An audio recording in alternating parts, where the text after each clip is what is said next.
Hi guys, welcome to Full Time Devils. It's me, Jay, and joining me today is Manchester's football correspondent for The Guardian and The Observer, Jamie Jackson. Jay, thanks for joining us again. Thank you. You're a friend of the show, you've been on a few times on the channel. Today we're going to be talking about transfers, not just transfers that United are linked with this summer, but also just looking back a little bit to recently, the last year or so, about United's transfer policy, or lack of it, some would say. I just want to take you back to last summer, because last summer we saw United bring in Fred, Diogo Dalot and Lee Grant. Yeah. Now that's roughly £70 million. Yeah. Now you forget about Lee Grant for a minute, he's a third choice keeper. Sure, yeah. I mean, no respect to him, it doesn't really have any bearing on where United are going to do in a title challenge. Liverpool went out that summer, they spent big, Keita, Fabinho, Alisson, Shaqiri. City broke their transfer record for Mahrez. Now United have finished 19 points behind City. Liverpool were obviously on the up from the Champions League final. It almost seemed to me like last summer we didn't try to kick on. What did you make of United's transfer policy? I think that's a fair description. It was terrible. I mean, really, I'd probably say it was the worst one apart from Moyes' summer, the Fellaini summer, yeah? Yeah. There's the whole thing about Mourinho. Now he's gone, I know, but he wanted a centre-back. Maguire, probably one of those as an example. They vetoed that. I'm not saying getting that centre-back changes your season. The season you just had. Yeah. But if you compare it to those two other clubs, I mean, you take a player like Shaqiri, right, who, for Liverpool, is not a first choice.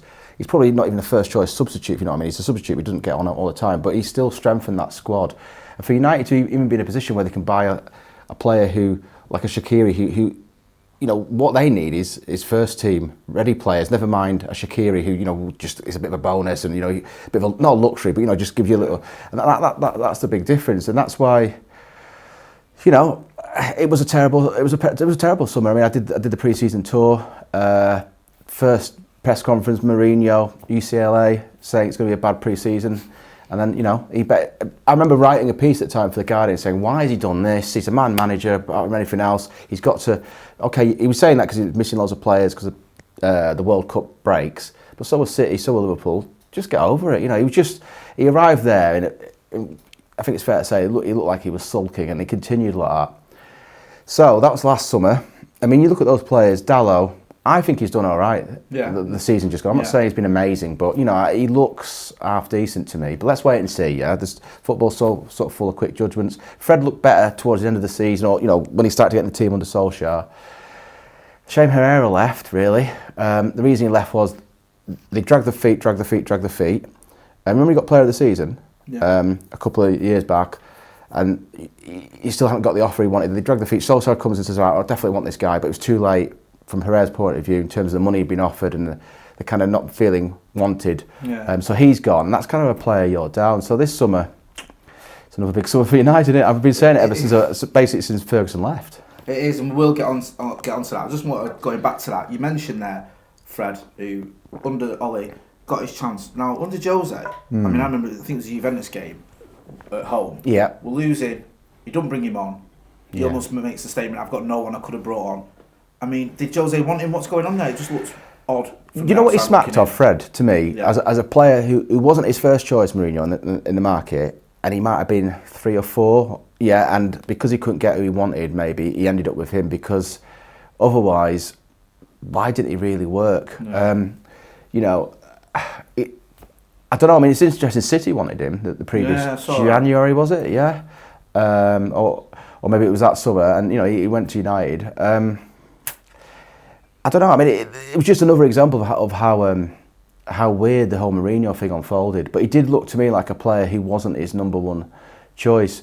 But then if you get him in, you've got to do the best with what you have, really. I mean, he would say he tried Mourinho, and he probably did.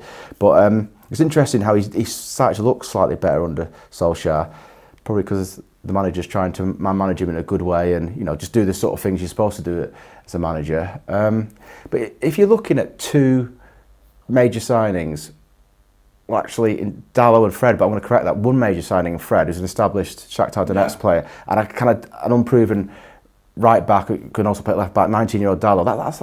That's not good enough. And this is it's this old thing. It's really simple game football in a way. You've got to get the good players in. I mean, I'm not saying anything that no one here knows. But the reason why I'm stating it is because United don't seem to have got the hang of that. You know, I mean, you know, you mentioned Mahrez. It's a great signing for 60 million who doesn't always get in the team again, you know. I mean, Guardiola really likes him. You know, he says he's going to be in at City next season. Why didn't United try and get him? You know, he might have gone at United. It's weird because, you know, just going back to that summer as well, even Chelsea, who people have accused of taking the foot off the pedal a little bit and giving up on that title challenge, they went out and they bought a new goalkeeper for a record number of Kepa. They bought in Kovacic, they bought in Jorginho. They went and spent like upwards of 100 million. And they've reaped the benefits of that this season because they've finished in the top three and they've won a European They've had quite a good season considering all that you just said. And yet with United, it was just like, we're not good enough. Yeah, we're not going to buy the players to make us good enough, which just baffled, I think, everyone who was watching it. I mean, it's interesting. As sort of recent as, let's say, May of June of last season, I don't think there was any massive problems between Mourinho and the board. I think, you know, there was a few rumblings, but certainly not as many as there had been from players with Van Gaal. But so it's from that point on, June to, you know, July, he arrives and he's probably been told by then, look, we're vetoing X, Y and Z, Maguire, whoever it is, as centre-backs because we think the ones we've already got here, you know, you're not improving on those. And that's kind of, you know, it sort of fell off a cliff. You know, if you're being told that, yeah, there wasn't a massive issue between, you know, they certainly weren't thinking he's going to have to leave. I think what really killed Mourinho, told the board, was, you know, the game that they played against Liverpool on tour, was it Michigan? And he said something about Sanchez saying, I'm paraphrasing, basically, look at the young players he had around him. This is not great for Sanchez. And they just thought, wait a minute, this is the board, or, you know, Woodward, whoever you want to characterise it. Why is he saying that? And it's interesting, if you go through that team that he actually played with Sanchez and he was moaning about, I can't remember off the top of my head the 11, but I looked at it recently, and I think all of them had played for the first team, and most of them were established kind of first team squad. So it wasn't that bad a side. It's pre-season as well, isn't it? Come on, you exactly. know better than anyone. It's, you know, pre-season. We've seen over the years loads of youngsters get a chance in pre-season. Yeah, that's kind of the point, isn't it? Like you say. You know, it's a Manchester United 11, really. It's not, you know, you don't expect the first team. There's just been a World Cup. Liverpool, I mean, okay, Liverpool had a slightly stronger team than us in terms of experience, but they were playing players like, you know, Shaqiri, who ended up scoring that goal, who weren't necessarily going to be first team. So it did seem odd. And you know, and obviously, as you mentioned, there was obviously issues there. You mentioned Maguire, who is a player that we've been linked with since Mourinho. Was this a case of? Do you see this as a case of Mourinho wanted someone like Maguire, and the board just said, "We're not going to back you anymore"? Yeah, there's what they characterise as a recruitment department there, and each side, or the recruitment department, could and did can veto any managerial choice transfer, and that's kind of what they did with a player like Maguire. I think Boateng was another one who they were interested in. But I don't know about you, but if you're going to get a manager in, especially like Mourinho, who's won quite a few trophies, including league titles, you know, he's won he won 3 at Chelsea. Let him make the final choice, because he's the one who has to sort of defend these players. This is the interesting thing with this director of football thing. I get the idea about the long-term strategy, but I think, you know, and so therefore it doesn't really matter who the manager is because you've got a director of football. But what you have to make sure you're going to do, if you're not going to let the manager be the manager, have the final say, yeah, I want that player or not, then you kind of hamstringing yourself. You almost have to in that system. You know, at City, I hate to mention City on it, but you know, fortunately that's where we're at. What they've done there is they've kind of done it the other way around. They've got, right, we want Guardiola, who best fits with him, right? These two who are at Barcelona with him, you know, Bergerstein and Soriano. And let's just do everything we can and trust him. And that's what they didn't do with Mourinho. And I'm just hoping now with Solskjaer this summer, hoping for United fans, you know, and then for Solskjaer, because I think he has got something that they really do, you know, allow him to get the players. Now, I don't know if we want to talk about this, but the Daniel James thing is a good start. I think, you know, it's only one player, but at least it's at the start of the summer. The window hasn't officially opened yet, of course, you know, so he's already got that one in. Again, I always use Moyes. He only got Fellaini in all summer. You know, already he's beaten him. He's got a better player, or, you know, more United he played in James. So that's a good start. And I'm hoping this Maguire thing will happen. Wan-Bissaka will happen. I think they do mean business, but we could be sitting here on the 1st of September when it was closed going, why was it only Daniel James? Or what happened to X, Y? I hope not. I don't think it will, but just going on past recent summers, let's wait and see. I mean, just going into, you know, you mentioned obviously Ollie came in just before the January transfer window. Yeah. And then United didn't buy anyone in January. Was your understanding that if Jose had stayed, do you think United would have bought someone? Or do you think that was the sort of strategy anyway, was not to buy anyone? Because Ole came in and had that run, didn't he? Yeah. And just kept winning. And then people almost in January thought, okay, we don't maybe don't need anyone. Whereas I was thinking, had Jose stayed, I think we expected someone to come in. It's interesting because who would they have gone for that they wouldn't have allowed in the summer? Okay, maybe another player becomes available who wasn't in the summer, but my understanding was probably not. I mean, I'm not saying 100% because it's football and it's a wacky world and who knows. But I don't think they were. I don't think they were going to go and buy 2 or 3. I mean, it doesn't mean it's going to happen again, but they did get their fingers burnt with Sanchez the previous January. I mean, that was just been an absolute disaster for all round. I mean, I've answered for a lot that, doesn't it? Sanchez, we hear about wages, people being happy in wages, the fact that people, Martial obviously got. I thought it was a good signing at the time. I thought, all right, the wages are a bit mad, but if you're getting him on a swap deal with Mkhitaryan like you were at United, then I thought it was actually okay. But it was just bad luck, really. I suppose he looks shot to me. He looks like someone who if you look back at his record at Arsenal, apart from that half season before he moved to United, when he fell out with Wenger a bit, he scored a lot of goals for him, considering the position he played and all the rest of it. And I thought it was a great sign for United. But anyway, so yeah, the Solskjaer thing, maybe they should have bought in January, because if you're going well, improve while you're going well and people want to come, sort of thing. Because it almost sort of bookended it. In the summer, you had all these, or the beginning of the season, I should say, all these question marks. I mean, Jose didn't help matters by playing 3 in defence, and one of them being McTominay or Herrera, which to me smacks of making a statement. Yeah. But then there was a question mark: we need a leader, we need a defender, we need a centre back, or whatever.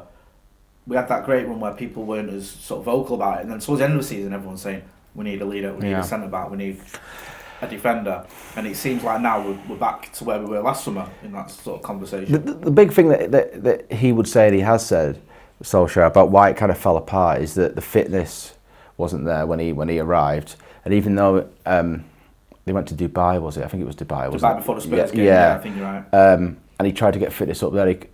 They couldn't really do what he wanted, and so that's why they all think. Stroke hope. That's why it fell apart, because they were sort of dead on the legs. I mean, how professional footballers playing for Manchester United aren't able? The base requirement surely is to be able to keep going to the end of the season fitness-wise. But anyway, again, it's interesting if you look at Mourinho a little bit more. Considering he was somebody when he came to Chelsea the first time, and I covered him down there because I used to live down there then. For the Observer, he was sort of innovative. He was considered sort of at the sharp end of management, and so to hear that his players weren't, because I do hear this, not from Solskjaer, but I do hear this, the fitness. I'm not saying that he didn't have a fitness thing, but he wasn't kind of state of the art. He started to. So I think there is something in that, but it sounds a little bit like an excuse, doesn't it? Really, because if you're a top professional player, I would have thought it's up to you to keep yourself fit. It makes sense in a way, because it's almost inexplainable how we went from winning every game to nearly losing every game. Yeah, and you think, okay, did they run out of steam? But then you look at some of the defeats or the draw at Huddersfield, lost to Cardiff. You think, is that really fitness? Is that really... The Everton one? Yeah, Everton 4-0 at Everton, was it? Yeah. Is that just because the players are knackered? And also, you look at some of our rivals who are absolutely flying, playing a lot more games than we are. They're in the cup finals, they're going all the way in domestic trophies and whatnot. And it's just... I mean, I've looked into Solskjaer a little bit from when he was at Mulder and Cardiff, but again, Cardiff was similar in that he came in halfway through that season. He came in the January of that season, right? So he didn't have a pre-season with him, and he was gone the following September because he went down. But Mulder, he did get them really, really fit. So I think there is something in this. I'm not saying it's going to solve all the problems, but I do think that's going to add some, a few percent that's going to make a difference. He basically told them, don't really have a holiday. I mean, have a break, but don't come back unfit. You've got to come back almost ready to play games. So and he is, looking into me, can be quite hard. He's a very nice guy and all the rest of it. Yeah, but he means business. So it's always brilliant covering United. I'm looking forward to seeing what's going to happen this summer. I mean, obviously we're talking about transfers, and you mentioned the fact we've got Daniel James, who's done deal, just obviously waiting for the transfer window to open so he can sign. Going up to the sort of the structure of the club, I mean, you sat down with Louis van Gaal recently. Yeah. What do you make of the way United do their transfer business? Because from a fan's point of view, it's one of the most sort of spoken about things, how critical we are. It looks like a bit of a mess. What did he make of it? Yeah, well, one of the key things he said to me in that interview was, I thought Manchester United could buy any player they want. Now, obviously, you can't go and buy Messi, but you understand what he means. Yeah. You know, like, and what he's basically saying is, you know, where were the players I wanted? Di Maria was a good example. He said, again, and this is why I referred to Mourinho and Fred. Van Gaal said about Di Maria, he wasn't his first choice. He said he was his first choice when he had him at AZ Alkmaar, which was 6 or 7 years before. He said he was quite happy with him, but he couldn't get the player he wanted. And I think, you know, Van Gaal basically said it. There was no having to read between the lines. He thinks the transfer policy is a bit scattergun. You basically got Woodward, who's obviously the head honcho, but you've got this Matt Judge, whose official title, something like head of commercial operations. Van Gaal described it as Woodward's right hand, as in, you know, he's a sort of lieutenant, if you like. Yeah. And basically, he's the guy who goes and does all the contracts, the actual nitty-gritty of getting. Now, what I would say is the system, if you listen to it, it's not that dissimilar to Liverpool, City, Spurs, in that, you know, you've got a chief executive like a Daniel Levy, if you want to say, with Woodward, and you've got a guy who's the actual, you know. But how good is Matt Judge actually at getting these deals over the line for the big players, if they're in for him, or are they being told, look, you know, we've got a ceiling here? I think there's an identification problem in terms of, you know, who they're after. If you go back, you tell me, again, I went through this list recently, since Ferguson left, I would say there's only been 2 really successful transfers, and one of them was a free. That's Ibrahimovic.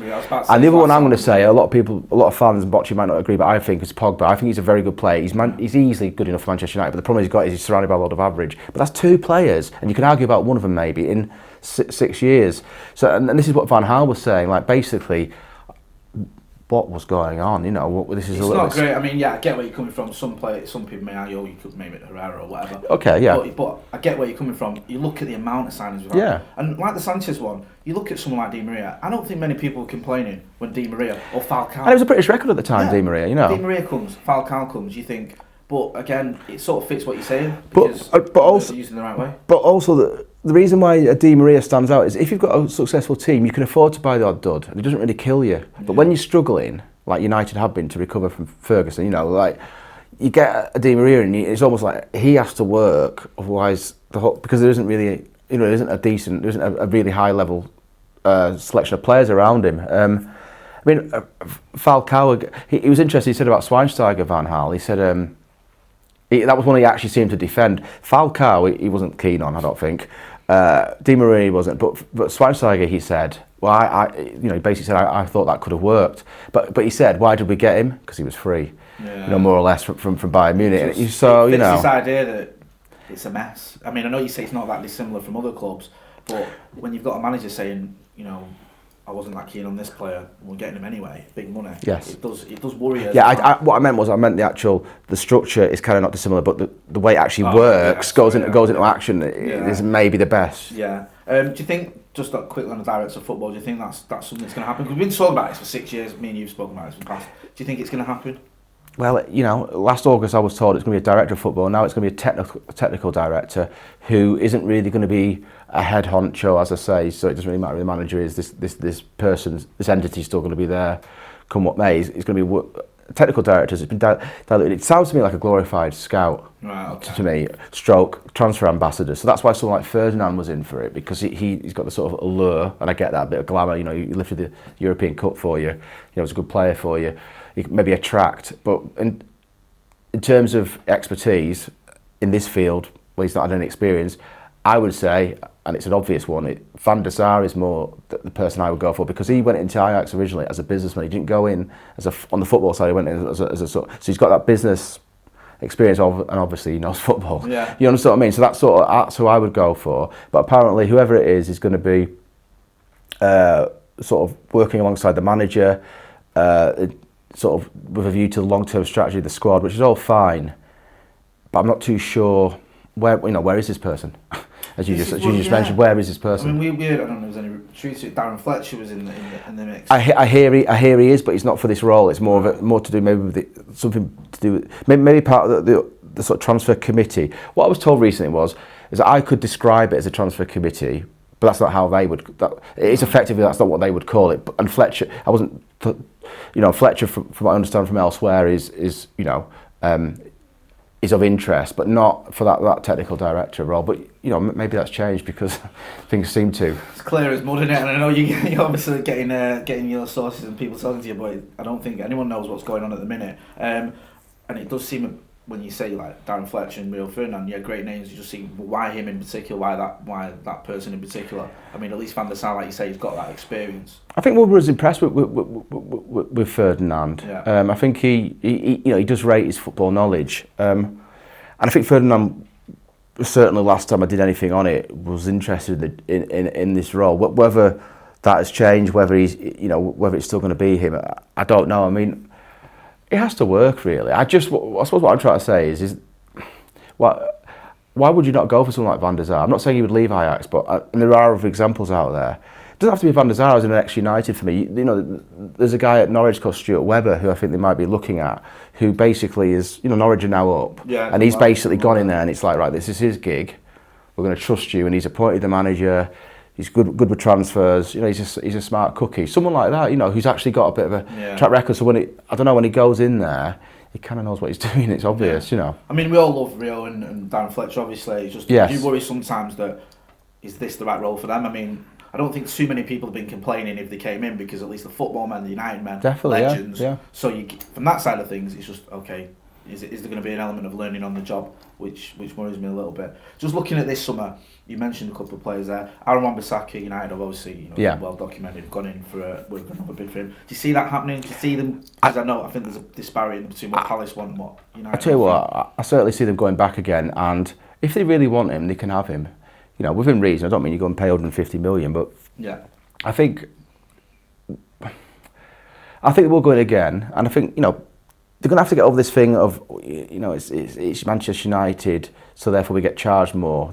City, you have to get over that. I mean, what's the money for? Do you want another, if you're Woodward and the Glazers or whoever, I don't know, I mean, it'd be interesting to actually ask the Glazers this, do you actually want another season like you just had? I'm sure you don't. So just, if it means having to pay 10 million over the odds for a Wan-Bissaka or whoever it is, then do it. I'm a little bit interested that they are going for a right back, because I thought Dalot was, I know he can play left back as well, but I'm not too sure that's the real position of need. I'm not saying, and that another right back wouldn't be nice, but I would have thought, I don't know really, a striker who could score a lot of goals to maybe give Rashford some support. I mean, and I get where you come. I'm a big fan of Wan-Bissaka, and I do rate Dalot, but I think just people say about getting a new defender, and automatically United fans are like, we need, we need to strengthen that. But you mentioned a striker there. Do you see that happening? Because there's talk of Lukaku maybe going. Do you see an attacker coming in? I could imagine Lukaku leaving. I think he probably does want to leave. I mean, your goal record is poor. I can't remember what it was last season exactly. Was it 65? The Van Gaal season was 49. I remember you mentioned that. I saw the video you did score the other day. Yeah. I mean, you look at United have always scored lots of goals, and it just seems to be. But I mean, Rashford had a great run. At first when Solskjaer came in, as did most, sort of attacking players. I'm not sure it's a priority. I think he probably wants to keep Lukaku because I think he's a good squad player. But how Rashford scored that. Was there. He scored the penalty against PSG. Showed a lot of courage. When he's really good, he's really good. It just needs to add consistency. But he's still only 21. But I don't think it's a priority. No. A striker. I think a centre back. I think it's going to be a centre back, right back, and they might think, well, McTominay will fill in, not fill in as in just filling in, but can replace Herrera, because Herrera. That was another interesting thing Van Gaal said. I asked him to name his best players, and he sort of started with De Gea, and I said, well, outfield, and he basically said Luke Shaw before he got his horrific injury, and then he said Herrera got more important because of his mouth. In other words, leadership. Yeah. This lacking that. United are lacking that, and it's a statement. Just sort of briefly on people leaving. I mean, there's almost people expecting a mass exodus this summer. I think people are saying, we could see the likes of Sanchez, Rojo, Bailly, Darmian, Pogba, even David De Gea has been mentioned. Do you see that happening? Do you see a lot of those players leaving? Yeah, I do actually. Pogba and De Gea are interesting. I think with De Gea, if he doesn't sign this new contract, they will sell him because without that, he's entering the final year because they triggered that extension. They will sell him. They're not going to let him walk away for nothing. So I think that'll probably, that's an interesting one. Pogba, they don't want to sell. I just think it's a disaster if you sell Pogba. But I've got to be honest. I agree. I don't want to sell. I'll be honest. I wouldn't blame Pogba if he wants to leave because he's 26, 27 now. He's a World Cup winner. Real Madrid and Barcelona are obviously interested. I'm not saying this is great if you're a United fan, because I want him to stay, but I think this would be interesting. I think, put it away, if you can get to the end of the summer, and it's a big if, but with 3 or 4 really good signings, and Pogba's still there, that's brilliant. And one of the things why they got rid of Mourinho, and what Solskjaer done really well was, he was causing a problem with Pogba, Martial. These are players that they were looking at, probably quite rightly, saying, look, we need these at United. We don't want them to be disaffected. Martial's signed a new contract. And Solskjaer's has just made people like Pogba. He lost the vice captaincy, didn't he? Of course. It was just a under horror Mourinho. show at the beginning of last season. Yeah. I remember I was still reporting at some of them press conferences, and it was just Pogba making statements after the game. I think against Wolves, we should be attacking. Yeah. Which anyone with half a brain knows you should be attacking at home to Wolves if you're Manchester United Football Club. And he's just stating the bleeding obvious. But then it's like, he's going against the manager, so he loses the vice captaincy. There was the Instagram post where we got beat off Derby, I don't know if you remember. Yes, I do. And when Mourinho has a word with him. Oh, yes. Whilst the cameras are there. I know. It was awful. Yes, I know. It was great for you guys as a journalist point of view. You're probably like, yes, lots of stories, thank you. But from a fan, you're like, this is my best player, or our best player, and our manager. And they're just falling out. It was a shame, really. It was a shame because, I think he actually said after the Spurs game, which he lost, that the one at home, that he'd never seen him play so well. And then from there, it just went, poor. So yeah, De Gea, I don't know. I think again he's a brilliant player, but if he's going to leave, I wouldn't be as heartbroken as Pogba, if I can put it that way, because I just think Pogba's a really good player. I know, and I think with De Gea, personally, I actually think Romero might even get a chance, and although I'd rather keep De Gea, I wouldn't be that disgusted if that happened. Pogba, there's talk of other midfielders coming in. Fernandes has been mentioned. Do you see these players as sort of looking at it if Pogba leaves rather than bringing in someone? No. James Maddison's another one that's been mentioned. I've been interested with Maddison. There's also a guy called Rodri at Atletico, right, who City are interested in, who I think United might be. And this is when I said about.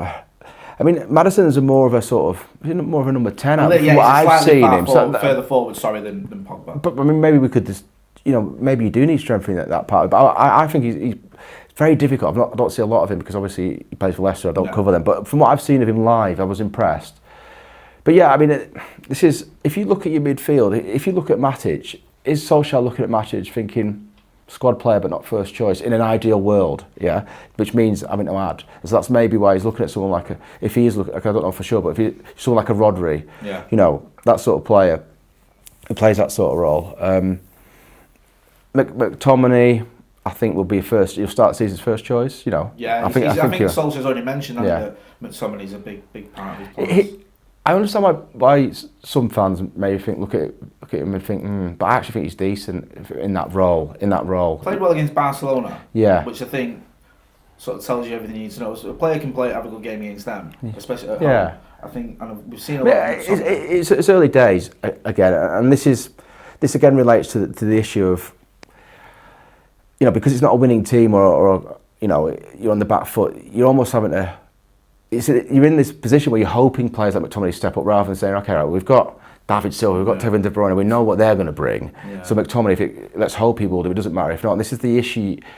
United have to make this change where they get in or they establish a team that is young enough so it's not just going to fall apart after a season and it's good enough. They've got all these 3 or 4 senior. 5 or 6 senior players you can just rely on, you just know it's just going to be top draw because you don't have it at the moment. Just final couple of questions. There's a lot of players who've been mentioned, the likes, Fernandes, Maddison, all these players. Do you think there is anyone that sort of slips under the radar that might come there, or do you think the players that are likely to come are the ones that have all been spoken about?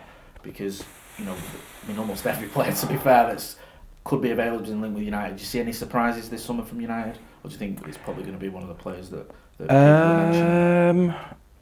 I think as we stand, it probably one of the ones that we're talking about. Because I just don't think he's going to try. I think he's, apart from the goalkeeper, I think he's only going to. He'd hope for 4 outfield players. He's got one of those, and he'd probably end up with 3.